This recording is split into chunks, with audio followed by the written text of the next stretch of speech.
the moment that's probably always going to stay with me forever is when I got taken out of the area playing in New York, because I still hurt from that. So, things like that you can remember, but I'm always going to remember the great moments of winning championships and stepping up to that podium and raising that trophy. So everything sticks in my mind.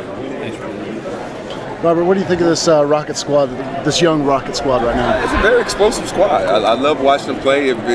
They're a running gun type team. And the craziest thing is you look at Kevin McHale and you be like, are you serious? This is the kind of offense you run? And you would never think that, because he just didn't seem like that coming out of the Boston Celtics. But I guess you got to, that's a sign of a great coach. You play with what you have. You use what your team has, his abilities is the best, and I think that's what he does. And the Rockets are very exciting to play.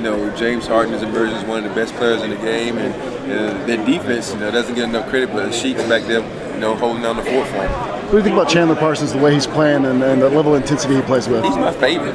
Not because he wears number 25, not because he's from the SEC. All that does help, but I just like watching the guy play. He plays, and I remember when I first saw him play in Florida, I thought this guy was so talented. He could dribble, he could shoot, he could pass, he could post. He had all the skills, and I'm just very impressed with him. He's a very nice, humble guy, and I think that's the more important thing.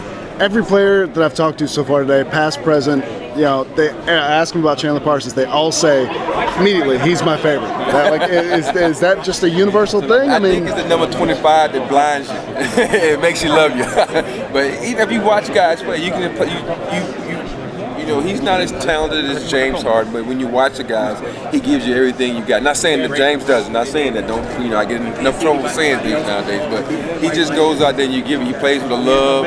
He does so many things, and you always, everybody's going to root for the top tier dogs, but you got to have those guys who make the engine go, and that's what we all view him as. He makes that engine really go because he does every little thing.